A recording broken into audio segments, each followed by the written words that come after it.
everyone, and welcome to day 7 of 31 days of Halloween. I know I'm in the exact same spot as I was in yesterday's video. I'm kind of filming videos like back to back, so that's why. Today I'm going to give you guys some Halloween facts that you may or may not heard of.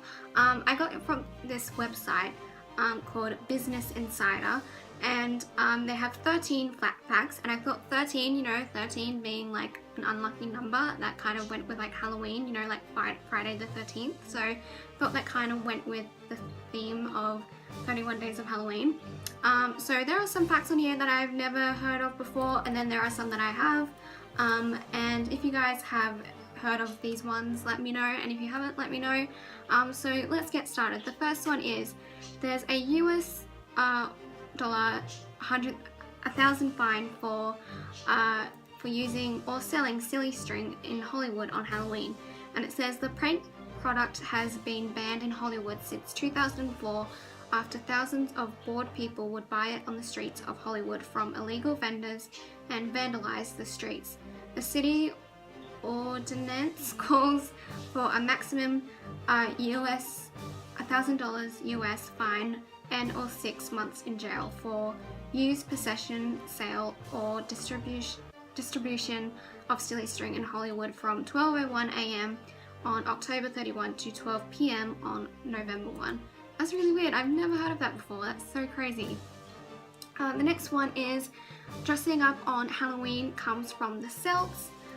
Celts or Celts, I don't know how to pronounce them, I'm just going to say Celts, believed Samhain was, or Samhain, I don't know how to pronounce that, was a time when the war between our world and the paranormal world was porous, and spirits could get through. Because of this belief, it was common for the Celts to wear costumes and masks during the festival to ward off or befuddle any spirits. I have heard of that one before. Next one, the moniker Halloween comes from the Catholics. Hallowmas is a 3-day Catholic holiday where saints are honored and people pray for the recently deceased. At the start of the 11th century, it was decreed by the Pope that it would last from October 31, All Hallows Eve, until November 2, most likely because that was when Samhain, or Samhain, don't know how to say that, was celebrated, and the church was trying to convert the pagans, or pagans, I don't know. There are some words here that I've never heard of in my life, so I don't know how to pronounce them. All Hallows Eve then evolved into All Hallows Even, and by the 18th century it was commonly referred to as Halloween. Number 4, we should carve turnips, not pumpkins. I have heard of this one as well, which I thought is really interesting because I didn't know turnips could get that big. That's crazy. And then it says the origin of jack-o'-lanterns come from a Celtic folk tale of a stringy farmer named Jack who would constantly play tricks on the devil. The devil responded by forcing him to wander purgatory with only a burning lump of coal from hell. Jack took the coal and made a lantern from a turnip, using it to guide his lost soul. The myth was brought over by Irish families fleeing the potato famine in the 1800s, and since turnips were hard to come by in the US, America's pumpkins were used as a substitute to guide lost souls and keep devil spirits like Jack of the Lantern away. Number 5, Halloween symbols aren't random. Black cats, spiders and bats are Halloween symbols because of their spooky history and ties to Wiccans. All 3 were thought to be the familiars of witches in the Middle Ages and are often associated with bad luck. Bats are even further connected to Halloween by the ancient Samhain ritual of building a bonfire, which drove away insects and attracted bats. Okay, number 6. I'm going to try and zoom through these as possible as I can. Number 6, fears of poisoned Halloween candy are unfounded. I haven't heard of this one. One of parents' biggest fears is that their child's Halloween candy is poisoned or contains razor blades. Wow.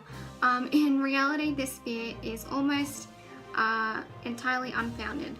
There are only 2 known cases of poisoning, and both involved relatives. According to Life Science, in 1970, a boy died of a heroin overdose. The investigators found it on his candy, but in a twist, they later discovered the boy had accidentally consumed some of his uncle's heroin stash, and the family had sprinkled some on the candy to cover up the incident.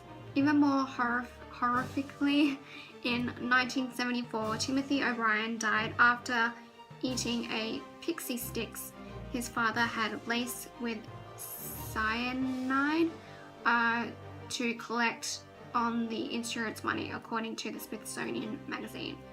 That's crazy. I've heard of those pixie stick things, like that people like put like drugs in them because it's like easy to do that or something, but yeah, that's crazy. Number 7, Halloween and the candy industry supposedly have influenced, that's the right word, influenced daylight savings time. Candy makers supposedly lobbied to extend daylight savings time into the beginning of November to get an extra hour of daylight so children could collect more candy, thus forcing people to purchase more candy to meet the demand. They wanted it so badly that during the 1985 hearings on daylight savings, they put candy pumpkins on the seat of every senator, according to NPR. The candy industry disputes this account, according to the New York Times. Okay, we're almost at the end, guys. We're at number 8 now. Candy corn was originally known as chicken feed. Invented by George Renninger, a candy maker at the Wendell Candy Company of Philadelphia.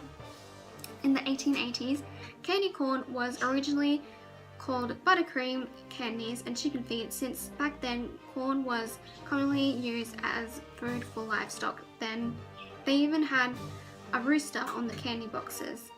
It had no association with Halloween or fall and was sold seasonally from March to November. After World War II, advertisers began marketing it as a special Halloween treat due to its colors and ties to the fall harvest. Fun fact, I've never had candy corn in my life, so hoping to try it one day, but a lot of people say it's gross, so I don't know, and then some people really like it, but I really want to try it. I've never had it. Okay, number 9, a full moon on Halloween is extremely rare. Through a common trope, in horror movies and Halloween decorations with witches flying across the full moon, the next full moon on Halloween won't occur. Why am I having trouble talk today? I don't know. Won't occur until 2020. The most recent Halloween full moon was back in 2001, and before that it was in 1955. Whoa, it's crazy. Number 10, almost near the end, guys. Halloween is still the Wiccan New Year. Halloween originates from a Celtic tradition called Samhain, a festival that marked the end of the Celtic calendar year in Ireland, Scotland, and the Isle of Man. They believed it was a time that spirits or fairies could enter our world, and the Celts would put out treats and food to placate the spirits. Sometimes a place at the table was even set for the souls of the dead. Wiccans still celebrate Samhain as a New Year celebration today. Okay, number 11, trick-or-treating has been around for a long time.